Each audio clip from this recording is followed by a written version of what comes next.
Senator Al Franken stepping down today amid mounting accusations of sexual misconduct. 3 weeks ago, it was this picture along with a total of 8 women who have since come forward with stories of sexual misconduct against the senator. He just mashed his lips against my face, and he stuck his tongue in my mouth so fast.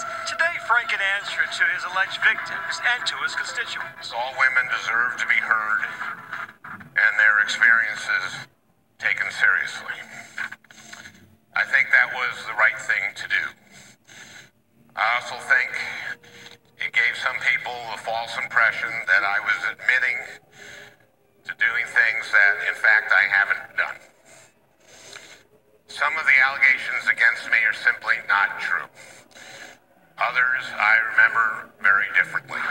The Me Too movement seeming to now begin its reckoning in Washington. He did the right thing, and I think we're at a very important moment in our history in terms of women coming forward and feeling that someone will listen to them, will hear them. I feel badly that he felt he had to resign, but, I guess those things happen.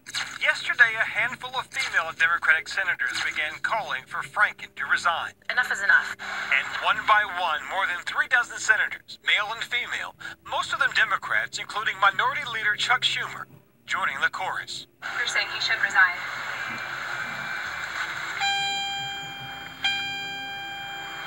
And I get no pride or pleasure in saying that. Thank you. What was the tipping point here? Why today? The numerosity and the type of complaints and accusations. This was a calculated effort led by female Democratic senators, including some of Senator Franken's closest friends and political allies. Franken apparently forced out, like another of his Democratic colleagues. Michigan Congressman John Conyers, the longest-serving member in the current House, have been accused by over 6 women of sexual harassment. Allegations he's denied. But it caused a slew of calls within his own party to resign. Eventually, Conyers stepped down earlier this week. Amid 2 Democratic resignations in 1 week, Franken said he couldn't ignore the irony. I am leaving while a man who has bragged on tape about his history of sexual assault sits in the Oval Office, and a man who has repeatedly preyed on young girls campaigns for the Senate with the full support of his party. At least 8 women have accused Alabama GOP Senate candidate Roy Moore of sexual misconduct. Many of them were teenagers at the time, the youngest 14 years old. Moore was in his 30s. Moore has fiercely denied all allegations. Because we're not going anywhere. He now enjoys the support of President Trump, while the Republican National Committee is now sending resources to aid Moore's beleaguered campaign. Senate Majority Leader Mitch McConnell, who once said Moore should step aside, now appears to have softened. Do you believe that Judge Moore should be in the Senate?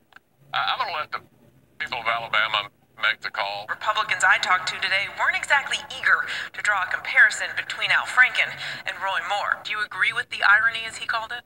I'm not going to get involved.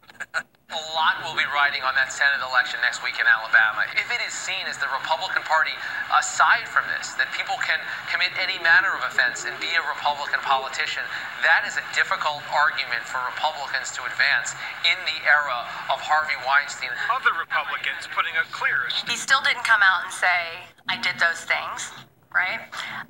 He came out and said, I didn't do some of the things that the women accused me of. Well, of course, he was questioning my story. I mean, you either are calling me a liar, basically, by insinuating that he remembers it differently. Leanne Tweeden was the first to come forward 3 weeks ago, claiming Franken forcibly kissed her during a rehearsal for a USO event in Iraq in 2006, before he was a senator, and releasing this photo of him appearing to grope her on the flight home. Next came Lindsay Menz, alleging Franken groped her rear end while posing for this picture at the Minnesota State Fair. He was a senator at that time. I was surprised and kind of wondering, did that really just happen? Franken responded to the allegations. I am sorry. I know there are no magic words that I can say to regain your trust, and I know that's going to take time. At first, some Democrats were calling for an ethics investigation. The Senate Ethics Committee should do an ethics investigation, and that's where I believe it should go. I am going to be accountable. We are going to cooperate completely with the ethics investigation. But more accusers kept surfacing. Yesterday morning, Politico reported a former Democratic congressional aide said Franken tried to, quote, forcibly kiss her back when he was a radio show host 3 years before he became a senator. She said, I was really startled by it, and I just sort of booked it towards the door, and he said, it's my right as an entertainer. Franken responding to Politico, this allegation is categorically not true, and the idea that I would claim this as my right as an entertainer is preposterous. Even while facing resignation today, Franken remaining defiant. For him to not even acknowledge, own, and apologize was a really big deal. It really showed his character, showed how he felt about the entire situation. Some of the allegations against me are simply not true. Franken accuser Lindsay Min says she does not feel vindication. I feel sad today. I feel sad that this is what it had to come to. Instead of being able to own mistakes and move forward and make things right, he's having to resign. With the recent fall of Hollywood and news media giants like Harvey Weinstein, Charlie Rose, and Matt Lauer, many have felt the tidal waves of change are finally making an impact. This movement has been called a reckoning. Fair? Absolutely.